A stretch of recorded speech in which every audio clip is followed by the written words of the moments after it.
Jide Okoro flew backward through the mahogany doorway, his Rolex shattering against the marble floor as his body slammed into the corridor wall.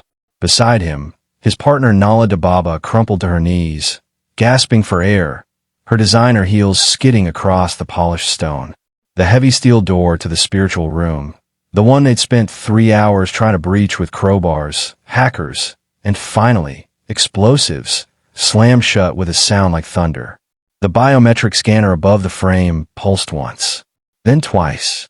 Then it spoke in a voice that didn't belong to any machine. The living do not enter where the dead are mourned. Jide's hands trembled as he pulled himself upright, blood trickling from his nose. That's impossible, he whispered. We buried him.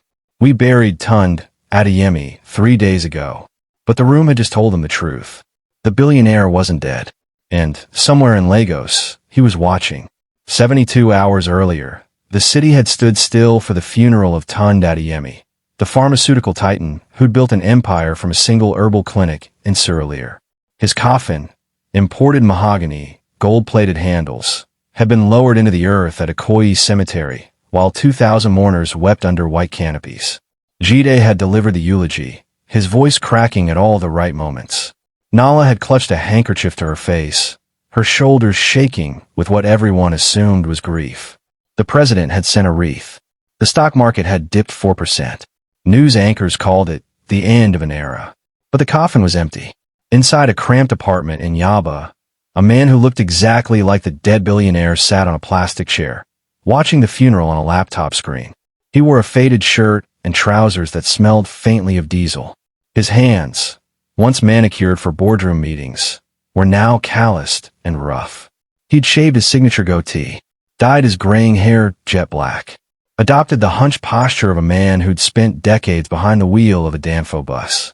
For the past month, Tunde Adeyemi had been living as Driver Tunde, a silent chauffeur in his own company's motor pool. And he'd seen everything.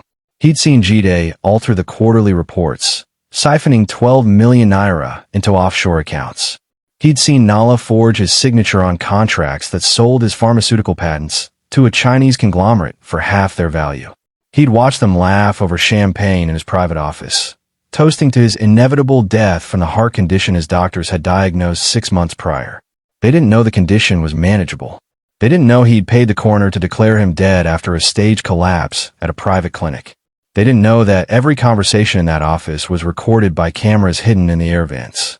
But they were about to find out. Tunde had learned the trick from his father, the late Chief Adeyemi, who'd built the family fortune on 2 principles: trust no one in business, and never let anyone know where the real money is kept. The spiritual room had been his father's creation, a modernized vault buried 3 levels beneath the company headquarters, protected by biometric locks, pressure sensors, and something his father would only describe as the old ways. Tunde had been inside it exactly twice in his life. Once at age 10, when his father had gripped his shoulder and made him memorize a phrase in Yoruba he didn't fully understand. And once at age 35, the day after his father's funeral, when the room's steel door had opened for him without a key, without a code, as if it recognized his blood. Inside, there was no gold, no cash, just a single server connected to a trust fund worth $800 million, locked behind a password Tunde had never written down, never stored digitally, never spoken aloud except in that room. His father had made him repeat it until his tongue went numb. If you ever have to use this, my son, Chief Adeyemi had said, his eyes hard as stone, it means you are alone. It means everyone you trusted has failed you. Tunde hadn't understood the weight of those words then. He understood them now. Because the spiritual room wasn't just a vault. It was a test. And Jide and Nala had just failed it violently. On the laptop screen, the live feed from the corridor outside the spiritual room flickered. Jide was pacing, phone pressed to his ear, barking orders at someone. I don't care what it costs. Bring in a structural engineer, a demolitions expert. I want that door open by tomorrow morning. He paused, listening, then exploded. I don't care if it's reinforced titanium. That room has the access codes to the trust fund. Without it, we're locked out of everything. The board's already asking questions. The auditors arrive in 72 hours. And if they find out we've been moving money, they'll find out we're thieves. Nala interrupted coldly, stepping into frame. She lit a cigarette, her hand steady now, her earlier panic replaced by something sharper. So we stopped being polite. That room isn't going to open for us.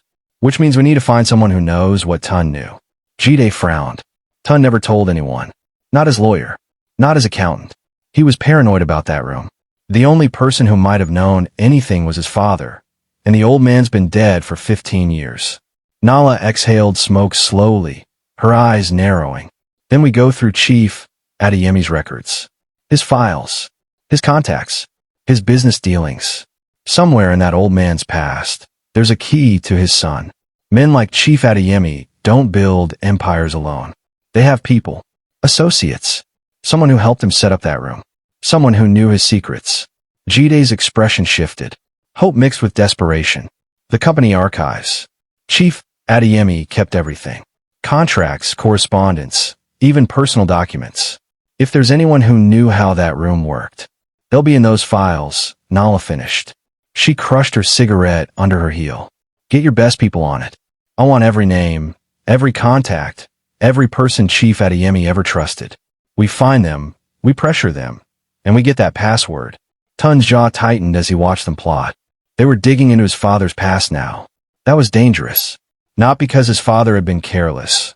Chief Adeyemi had been meticulous, ruthless, a man who covered his tracks like a general covering a retreat.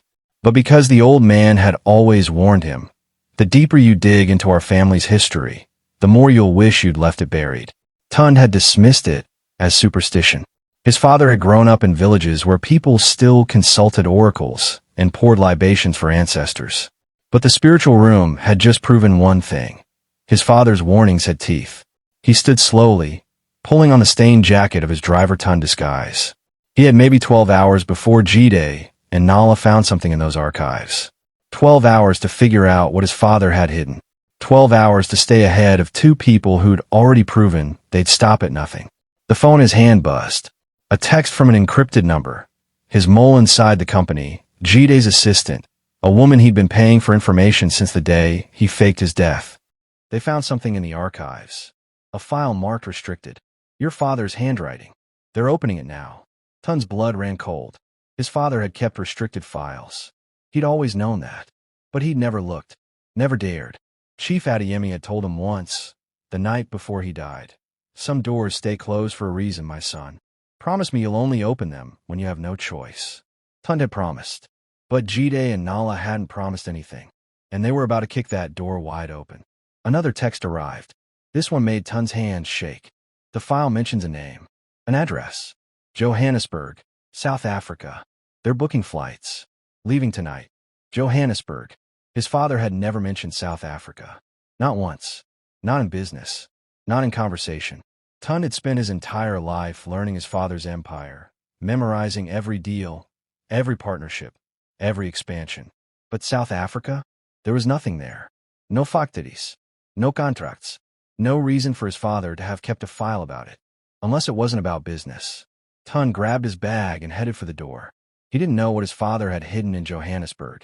He didn't know who Jide and Nala were about to find. But he knew one thing with absolute certainty. If they got there first, if they dragged whatever his father had buried back to Lagos, the spiritual room's rejection wouldn't be the worst thing that happened. Because his father's last words to him, whispered from a hospital bed with his final breath, suddenly made terrible sense. If they ever find the other half, run. Tun had never understood what the other half meant. He was about to find out, and something told him he wasn't going to like the answer. Kwame Molefe had survived apartheid, poverty, and adoption into a family that loved him, but could never quite explain where he'd come from. But nothing in his 43 years had prepared him for the moment two strangers kicked down his apartment door in Johannesburg and put a gun to his daughter's head. It was 9:47 p.m. Naledi had been asleep for less than an hour, her small chest rising and falling in the rhythm only an 8-year-old could manage after a day of school, homework, and begging her father for stories about the stars. Kwame had been sitting at the kitchen table, grading papers. He taught mathematics at a township school where the smartest kids in South Africa fought their way through broken textbooks and leaking roofs. The knock had come soft at first, polite even. Then it had turned into pounding. Then the door had exploded inward, wood splintering across the floor. The man who stepped through first wore an expensive suit that didn't belong in Soweto. Behind him, a woman in heels that clicked like bullets against the tile moved with the cold efficiency of a predator. She didn't waste time with introductions. She walked straight to Naledi's bedroom, grabbed the child by the arm, and dragged her into the living room before Kwame could even stand. Naledi screamed. Kwame lunged. The man's fist caught him in the ribs, doubling him over, and suddenly there was a gun, black, heavy, impossibly real, pressed against the back of his daughter's skull. "Sit down," the man said quietly, his accent thick with Lagos inflection. "Or I paint your walls with her." Kwame sat. His hands were shaking so violently he had to grip the edge of the table to keep them still.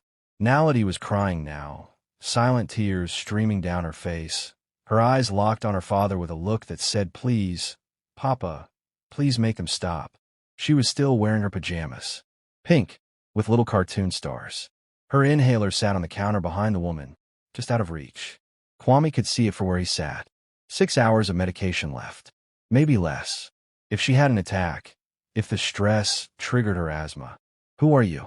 Kwame's voice came out hoarse, broken. "What do you want?" The woman pulled out a photograph. Faded. Creased. It showed 2 infants wrapped in identical blue cloth, their faces so similar they could have been reflections. She slid it across the table. "Recognize this?" Kwame stared at the photo. He'd never seen it before in his life. "No, I don't know what that is." "Look closer," the man growled, pressing the gun harder against Naledi's head. The little girl whimpered. "Because one of those babies is you." Kwame's breath caught. He looked at the photograph again. 2 babies. Identical. He wanted to say it was impossible, that he wasn't a twin, that he'd been raised alone by the Molefs who'd adopted him as an infant. But something in the woman's eyes told him she wasn't bluffing. "I don't understand," Kwame whispered. The woman pulled out a tablet, swiped through files, and turned the screen toward him. It showed a document. Old, scanned from paper, the ink faded but still legible. At the top, "Confidential, Chief Adeyemi restricted files." And halfway down the page, in neat handwriting, "Twin B, Johannesburg, Molef family, and no contact under any circumstances." Kwame's mind reeled. Twin. The word didn't make sense. He wasn't a twin. He'd never had a brother. His adopted parents had told him his birth parents died in a car accident, that he'd been found in a hospital, alone, with nothing but a blue blanket and a name pinned to his chest. Kwame. No last name. No records. "Your birth name wasn't Kwame," the man said, crouching down so they were eye level. "It was Kahind. Yoruba. It means the second-born twin. You were separated from your brother the day you were born and sent here. Hidden. And you stayed hidden for 43 years. Until now." "What?" Kwame's voice cracked. "Why would anyone do that?" "Because your brother is a billionaire in Lagos," the woman said coldly. "And we need you to help us get what's ours." "I don't know anything about Lagos," Kwame said desperately. "I've never even been to Nigeria. I'm a teacher. I live here with my daughter. I don't have money. I can't help you." "You don't need to know anything," the man interrupted. "You just need to exist. Same blood. Same DNA. There's a vault in Lagos that only opens for your family. It won't open for us, but it might open for you." Kwame's stomach dropped. "You want me to help you rob my own brother?" "Your brother," the woman said with a bitter smile, "has been dead for 3 days. Or so everyone thinks. Turns out he's very much alive and playing games. Games are costing us everything. So yes, you're going to help us open that vault. And if you refuse," she nodded toward Naledi, "we'll see how long your daughter can hold her breath." Kwame's vision blurred with rage and terror. "She's 8 years old. She has nothing to do with this." "Then cooperate," the man said simply. "And she goes home safe." They zip-tied Kwame's hands behind his back, covered Naledi's mouth with tape, and within 30 minutes, they were in a black SUV, speeding through Johannesburg streets toward Tambo International Airport.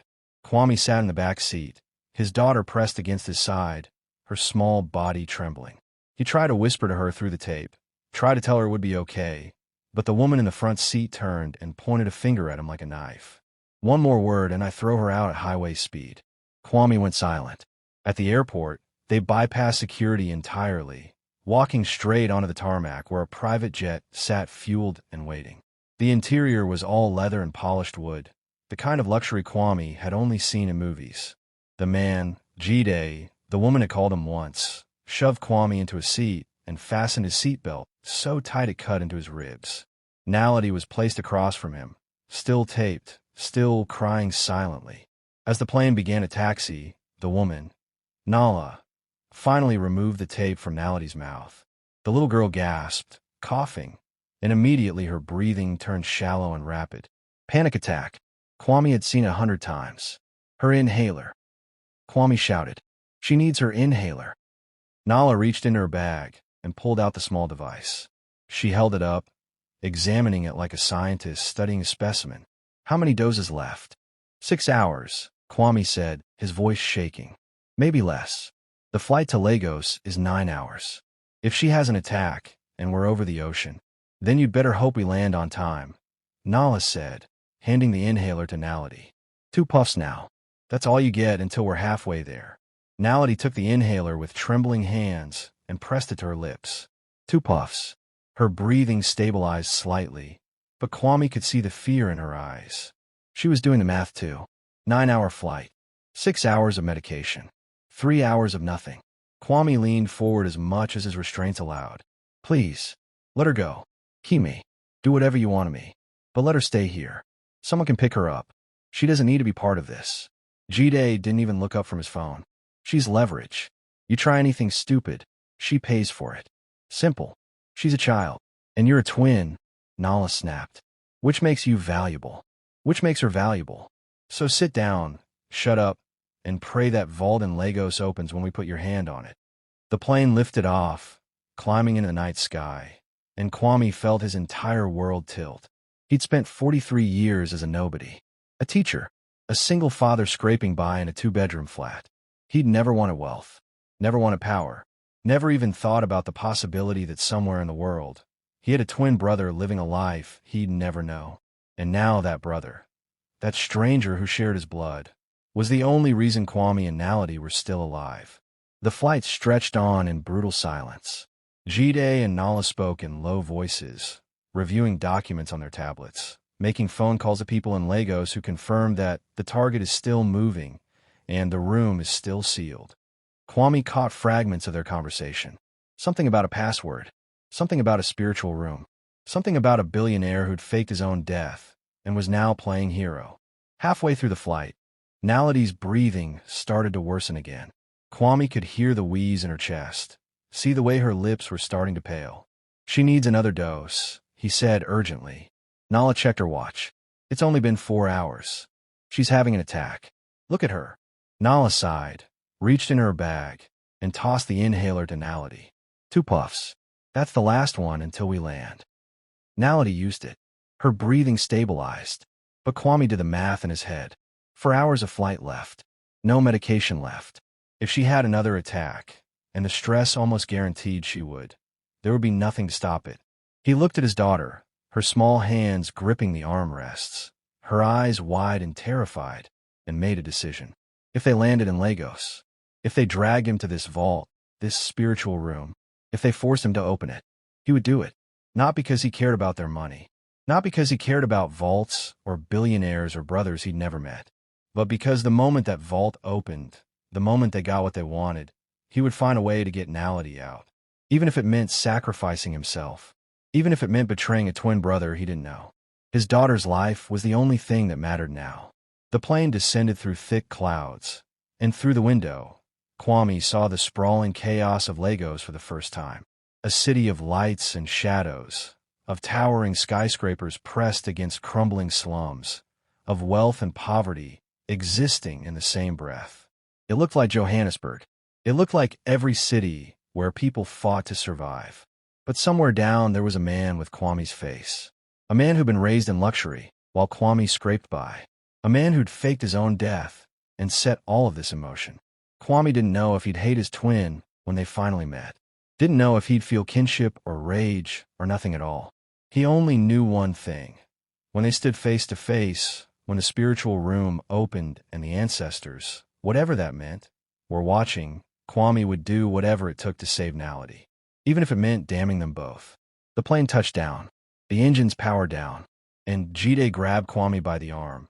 pulling him to his feet. "Welcome to Lagos," Jide said with a grin that made Kwame's skin crawl. "Let's go meet your brother."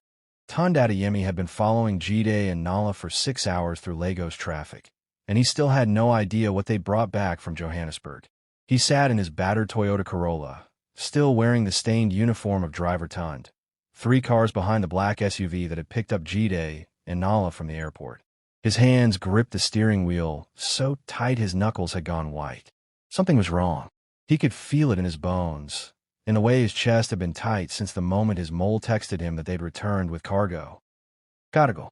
Not documents. Not evidence. Gotta go." The SUV pulled into the underground garage of Adeyemi Pharmaceutical's headquarters at 4:17 a.m. The building was dark except for the security lights and the dim glow from the 3rd sublevel, the level where the spiritual room waited, sealed and silent. Tunde parked in the shadows near the service entrance, killing his headlights. Through the windshield, he watched as Jide and Nala stepped out of the vehicle. Then 2 more figures emerged from the back seat. The first was a man, tall, lean, stumbling slightly as Jide shoved him forward. His hands were zip-tied behind his back. His clothes were wrinkled, his face turned away from Tunde's line of sight. A hostage. Tunde's jaw tightened. They'd kidnapped someone, brought them across international borders. This wasn't just theft anymore. This was desperation. The second figure made Tunde's blood run cold. A child. Small. No older than 8 or 9. She wore pink pajamas and moved with the slow, labored steps of someone struggling to breathe. Nala had a grip on her shoulder, steering her like cargo. The girl's face was pale, even under the harsh garage lights. Tunde's hands began to shake. He'd expected Jide and Nala to be ruthless. Expected them to lie, cheat, steal. But this, kidnapping a child, dragging her into the belly of a corporate headquarters at 4 in the morning. This was a line he hadn't imagined they'd cross. His phone buzzed. A text from his mole inside the building. "They're taking them to B3. Spiritual room. Jide says the man's biometrics might bypass the lock. If it doesn't work, he's threatening the girl." Tunde's vision blurred with rage. He grabbed the suit jacket from the passenger seat, the tailored navy blazer he'd kept hidden beneath his driver's uniform for weeks, and pulled it on. He straightened his collar, smoothed his hair. The transformation took 30 seconds. Driver Tunde disappeared. Tunde Adeyemi, billionaire CEO, dead man walking, stepped out of the car. If they want to play with fire, he'd show them what it felt like to burn. The corridor outside the spiritual room was freezing. The air conditioning down on B3 ran year-round, keeping the servers cool, but it always made the space feel like a tomb. Tunde stepped off the service elevator and moved silently down the hallway, his leather shoes making no sound against the polished concrete. He could hear them before he saw them. "Press harder." Jide's voice echoed off the walls, sharp with frustration. "The scanner's not reading you." "I'm trying." A man's voice, unfamiliar, strained, thick with a South African accent. "I don't know what you want from me. I want you to open the damn door." Jide snarled. Tunde rounded the corner and stopped. 3 figures stood in front of the steel door of the spiritual room. Jide had his back to Tunde, one hand gripping the shoulder of a man whose face Tunde couldn't see yet. Nala stood to the side, tablet in hand, her expression cold and focused. And on the floor, leaning against the wall, sat the little girl. Her breathing was shallow and rapid. Her lips had a faint blue tinge. An inhaler lay on the ground beside her, empty. "It's not working," Nala said, her voice clipped. "The scanner keeps saying bloodline recognized, but authorization denied. He's got the right DNA, but the system won't accept him alone." "Then force it," Jide snapped. "Override the protocols." "There are no override protocols. The room was designed to only open for me," Tunde said, stepping into the light. 3 heads whipped toward him. Jide's face went white. Nala's tablet slipped from her hands and clattered to the floor. And the man, the hostage, turned slowly, his eyes wide with shock and confusion. Tunde's heart stopped. He was looking at himself. Not a resemblance. Not a similarity. Not someone who kind of looked like him. The man standing in front of the spiritual room had Tunde's face. His nose. His jawline. His eyes. The same deep brown. The same exhausted shadows beneath them. The man was older, maybe, rougher around the edges. His hands were calloused where Tunde's had once been soft. His clothes were worn where Tun's were tailored. But the face. Tun couldn't breathe, couldn't think. The corridor tilted. His father's voice echoed in his mind, words whispered from a hospital bed years ago. If they ever find the other half, run. The other half. Impossible, Jide whispered, but his voice was shaking now. You're dead. We buried you 3 days ago. Tun forced himself to speak, dragging his eyes away from the man who wore his face. You buried an empty coffin, he said, his voice colder than the air around them. I've been watching you for weeks, Jide. Watch you steal from me. Watch you forge contracts. Watch you sell my patents for scraps. I know everything. Jide's shock twisted into rage. You set us up. The heart condition. The funeral. The will. It was all a trap. It was a test, Tun corrected. And you failed. He gestured toward the man with the zip-tied hands, the man whose face was a mirror of his own. But I didn't expect this. I didn't expect you to drag an innocent man into your crimes.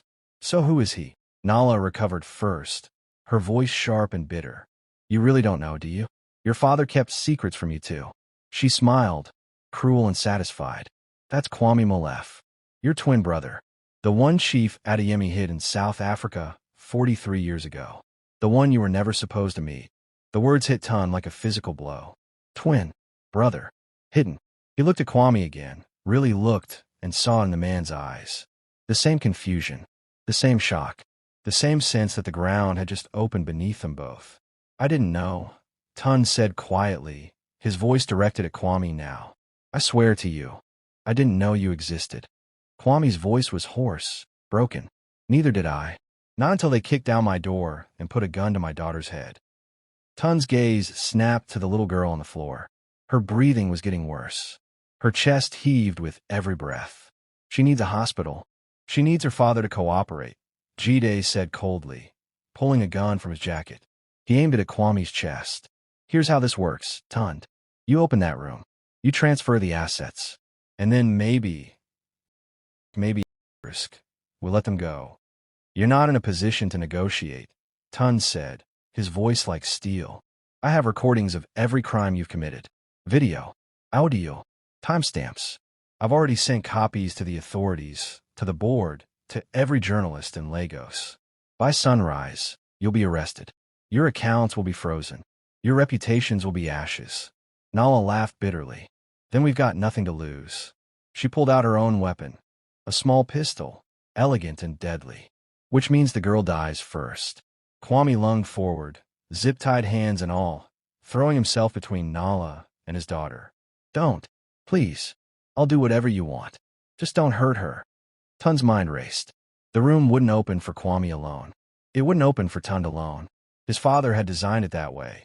A failsafe that required both twins to be present, both bloodlines confirmed, both voices speaking the password in unison. His father had built a system that ensured the twins would never access the fortune unless they broke the separation, unless they stood together, which meant his father had known this moment might come, had planned for it, had warned against it. If they ever find the other half, run. But Tun couldn't run, not with a child dying on the floor, not with a brother he'd never known staring at him with desperate, pleading eyes. I'll open the room, Tun said quietly, but not because you're threatening us. Because that little girl needs a hospital, and the fastest way to get her there is to give you what you want and end this. He turned to Kwame. I need your help. The room requires 2 things to open. Biometric confirmation from both of us, and a verbal password. I know the password, but I need you to say it with me. Kwame shook his head, tears streaming down his face. I don't know any password. I don't speak Yoruba. I don't know anything about your father or your family. I'm just a teacher from Johannesburg. I can't help you. Tun stepped closer, his voice urgent. Think. Your adoptive parents. Did they ever teach you anything? A song? A phrase? Something in a language you didn't understand?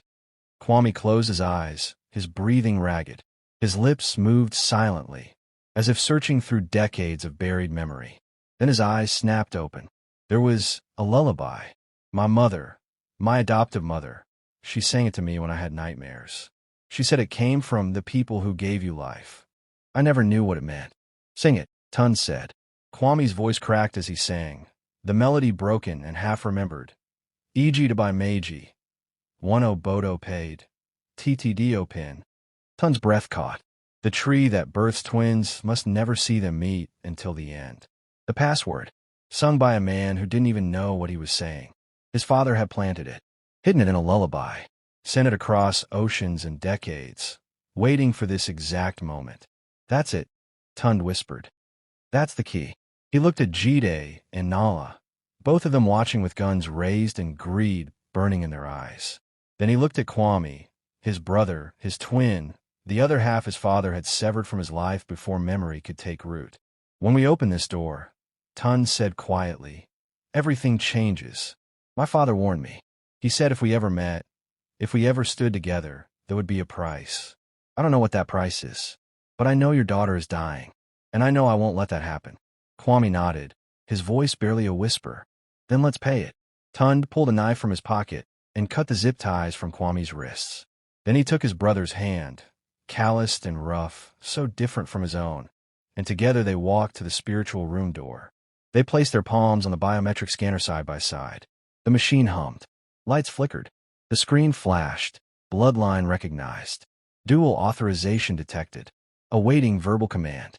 Tund looked at Kwame. Kwame looked back. And in that moment, something passed between them. Not words, not explanations, but an understanding older than language. They were strangers. They were brothers. They were two halves of a whole that had been broken before they could even remember being one. And now they were about to become whole again. Together, their voices overlapping like harmonies in an ancient song, they spoke the words their father had hidden in a lullaby. Eg to buy Meiji. One obodo paid TTDO. The steel door shuddered, groaned, and began to slide open. Inside, the server room pulsed with blue light. Screens flickered to life. And somewhere deep in the machinery, something that had been sleeping for 43 years began to wake. Tund squeezed his brother's hand. Whatever happens next, he said quietly, we face it together. Kwame squeezed back. Together. Behind them, Jide and Nala moved forward, guns raised, greed written across their faces. Ahead of them, the spiritual room waited. And beneath them, in frequencies too old for machines to measure, the ancestors started counting. The spiritual room didn't just open. It exhaled. A gust of cold air rushed out from the darkness beyond the steel door, carrying with it the smell of incense and something older, earth and iron, and the faint metallic tang of blood that had never been spilled. The blue light from the server panels cast long shadows across the floor, and, as Tund and Kwame stepped inside, the door began to slide shut behind them. Jide lunged forward, wedging his foot in the gap. Oh no, you don't. We're coming in. Tund turned, his voice flat. This room wasn't built for you. I don't care what it was built for, Jide snarled, shoving the door open with his shoulder. Nala followed, her gun trained on Kwame's back. You're going to transfer those assets. Now. The room was smaller than it looked from outside. The walls were lined with servers, old models, some of them, their casings yellowed with age, but still humming with quiet power. At the center stood a single terminal, its screen glowing with lines of code and financial data. Above it, carved into the concrete wall in deep, deliberate strokes, were symbols Tund had seen only once before. Ifa script, the sacred language of Yoruba divination. His father had told him once that the symbols weren't decoration. They were a contract. Kwame stepped closer to the terminal, his eyes scanning the data, scrolling across the screen. Is that the trust fund? $800 million, Tund confirmed. Locked behind a password only we can access together. He glanced at Kwame. The lullaby. We need to enter his text. Phonetically. Kwame nodded, his hands shaking as he reached for the keyboard. Together, they typed, open. The screen flashed. Password accepted. Asset transfer protocols initiated. Select destination accounts. Jide shoved Kwame aside, his eyes wild with greed. Transfer it to these accounts. He pulled out a folded piece of paper, rattling off a list of offshore banks and routing numbers. All of it. Now. Tund didn't move. You're not getting a single naira. Nala pressed her gun against the back of Kwame's head. Then we start with him. Then the girl outside. Your choice. Tund's jaw tightened. He looked at Kwame, saw the resignation in his brother's eyes. the acceptance that this was how it ended. And something in Tun snapped. Not fear, not panic, just cold, absolute certainty. You're right, Tun said quietly. It is my choice. He turned to the terminal and began typing. Not Jide's accounts, not offshore havens. He routed the entire trust fund, every dollar, every asset, every stock and bond, into a single escrow account tied to the Nigerian government's anti-corruption task force. Then he activated a secondary protocol his father had built into the system decades ago, a dead man switch that released every piece of evidence Tun had gathered on Jide and Nala, bank records, forged contracts, recorded conversations, to every law enforcement agency in West Africa. The screen flashed again. Transfer complete. Evidence transmitted.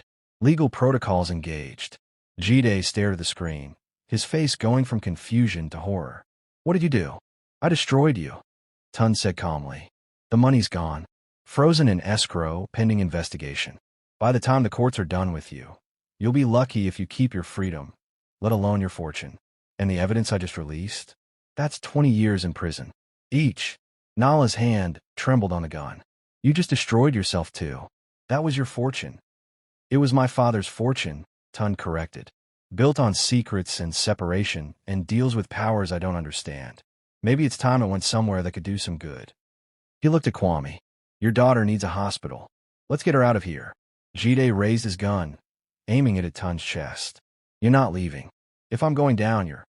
The lights went out. Not just the terminal. Not just the servers. Every light in the spiritual room died simultaneously, plunging them into absolute darkness. The hum of the servers cut off mid-note, leaving only silence, so thick it felt like a living thing pressing against their ears. Then the walls began to glow. The Ifa symbols carved into the concrete started to pulse with a faint, sickly green light. The glow spread slowly, crawling across the walls like veins, illuminating the room in a light that hurt to look at. Tun felt his skin prickle, felt the air grow heavy, oppressive, like the moment before a thunderstorm breaks. What is this? Nala whispered, her voice thin with fear. The terminal screen flickered back to life, but the financial data was gone. In its place, a single message appeared, written in English, but somehow feeling like it had been translated from something older. The separation has been broken. The covenant is void. The debt must be paid. Kwame grabbed Tun's arm. What does that mean? What debt? Tun's mouth went dry. His father's voice echoed in his memory, words spoken on his deathbed. The fortune was never ours, my son. It was borrowed, and the ancestors always collect. The screen changed again. Numbers began to cascade down in rapid succession. Account balances, stock holdings, property deeds. And as they watched, every number dropped to zero. The $800 million Tun had just transferred to escrow vanished. The backup accounts his father had hidden in Switzerland, the Caymans, Singapore, all of them emptied in seconds.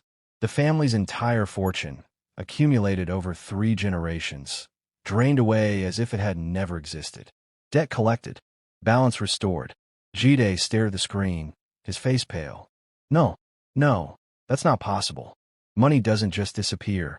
The green light intensified. The symbols on the walls began to move, rearranging themselves into new patterns. And then a voice filled the room. Not from speakers, not from any device, but from everywhere at once. It spoke in Yoruba, but somehow they all understood it. The twins were separated to preserve the blessing. The blessing was given on condition of separation. The condition has been broken. The blessing is revoked. You have 40 days to pay what is owed. What do we owe? Tun shouted at the walls, at the voice, at the symbols that pulsed with light. Tell us what you want. The voice didn't answer. The green light faded. The symbols went dark, and the terminal screen displayed one final message. The hunt begins at dawn. Then everything went silent. The servers powered back on. The overhead lights flickered to life. The room looked exactly as it had before, cold, utilitarian, filled with technology and concrete. But something fundamental had changed. Tun could feel in his bones. The air tasted different. Wrong. Kwame was breathing hard, his eyes wide. What just happened? We broke a deal, Tun said quietly. A deal my father made before we were born. And now we're paying the price. Jide's gun clattered to the floor. His hands were shaking. The money. All of it. It's gone. We didn't get any of it. Good. Tun said coldly. Now get out. Both of you. The police are already on their way. You've got maybe 10 minutes before they arrive. I suggest you use them to run. Nala didn't need to be told twice. She grabbed Jide's arm and pulled him toward the door. They stumbled out of the spiritual room, their footsteps echoing down the corridor, their voices fading into panicked shouts and recriminations. Tund and Kwame stood alone in the empty room, staring at the terminal screen that now showed nothing but a blinking cursor. What did it mean? Kwame asked. The hunt begins at dawn. What's hunting us?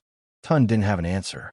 But as the first rays of sunlight began to filter through the ventilation grates high above, he felt something shift in the air around them. Felt eyes that didn't belong to any living thing watching from spaces between shadows. We need to get your daughter to a hospital, Tund said, forcing his voice to stay steady. After that, we figure out what my father did, what deal he made, and how we survive it. They left the spiritual room together, the steel door sliding shut behind them with a sound like a coffin closing.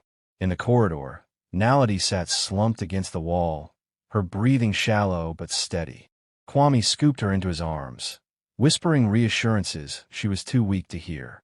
Tund led them to the service elevator, his mind racing. The fortune was gone. The betrayers were ruined. Justice had been served. But the cost? The elevator doors opened onto the garage level. Tund's car sat waiting in the shadows. He helped Kwame settle Naledi into the back seat, fastening the seatbelt around her small frame. The little girl's eyes fluttered open for a moment, unfocused and confused. Papa, she whispered. I'm here, Nana, Kwame said, his voice breaking. I'm here. We're going to get you help. Tund slid into the driver's seat and started the engine. As they pulled out of the garage into the pre-dawn streets of Lagos, he glanced in the rearview mirror. Kwame sat in the back, cradling his daughter, his face exhausted and terrified and grateful all at once. Thank you, Kwame said quietly, for saving her, for everything. Tund met his brother's eyes in the mirror. We're family, apparently, even if we didn't know it until a few hours ago. What happens now? Tund didn't answer immediately. He drove through the empty streets, past the markets that would soon fill with vendors, past the high-rises that held the fortunes of 1,000 other families who'd never had a bargain with ancestors or separate twins or hide half their bloodline across oceans. Now, Tund said finally, we figure out what the ancestors want. We find out what debt my father left us, and we find a way to pay it before. He stopped. In the side mirror, he caught a flicker of movement, a shadow that didn't match any streetlight or building. It moved wrong, too fluid, too deliberate, like smoke given purpose. Kwame saw it too. What is that? The hunt, Tund whispered. It's already started. The shadow followed them through 3 turns, staying just at the edge of visibility. It didn't have a shape, didn't have substance, but Tund could feel its attention like a weight on his shoulders, like something ancient and patient marking them for collection. He pressed harder on the accelerator. The hospital was still 10 minutes away. Dawn was breaking over Lagos, painting the sky in shades of orange and red that looked too much like fire. In the back seat, Naledi coughed, a wet, rattling sound that made Kwame pull her closer.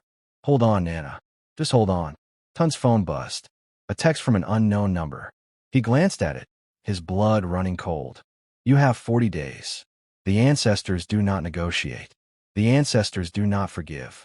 Run as far as you can. It will not be far enough. The message deleted itself as he watched.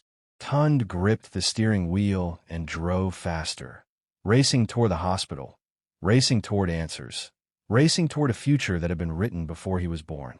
Behind them, the shadow followed. Above them, the sun rose on a city that didn't know 2 brothers had just broken a covenant older than nations. And in the depths of the spiritual room, 3 levels beneath Adeyemi Pharmaceuticals, the Ifa symbols pulsed once more in the darkness. The hunt had begun, and the prey had 40 days to learn the rules of a game their father had lost before they were born. 6 months later, a priestess in Osogbo received a visitor. 2 men, identical in face but different in spirit. They came with questions about ancestors and debts and hunts that never ended. She looked at them and smiled sadly. Your father thought he could cheat the old powers by keeping you apart, she said. He thought separation was protection. But the ancestors don't care about geography. They care about bloodlines. And blood always calls to blood. How do we stop them? Tund asked. The priestess shook her head. You don't stop them. You survive them. Or you don't. That's the only choice your father left you. She handed them a small carved figure. Ibeji, the sacred twin. Keep this. When the hunt closes in, when the shadows find you, speak to it. Tell it you accept the debt. Tell it you'll pay. With what? Kwame demanded. They took everything. The money's gone. The priestess's smile faded. Money was never the price. The ancestors don't want your fortune. They want what they've always wanted from twins. What's that? Balance, she whispered. One must rise. One must fall. That's the law of Ibeji. Your father tried to break it. Now you must restore it. She turned away, dismissing them. As they walked back into the sunlight, Tund and Kwame looked at each other. Brothers, twins, two halves of a debt they hadn't chosen. Somewhere in the distance, a shadow moved. The hunt continued, and the twins began to run. Greed destroys not only the greedy, but everyone in its path. Secrets buried don't stay buried. They grow roots that strangle the future. And some debts can never be paid with money, only with the choices we make when the world demands we choose between blood and fortune, between survival and sacrifice. If you enjoyed this story, don't forget to like, subscribe, share it with your friends, and tell us what you learned in the comments below.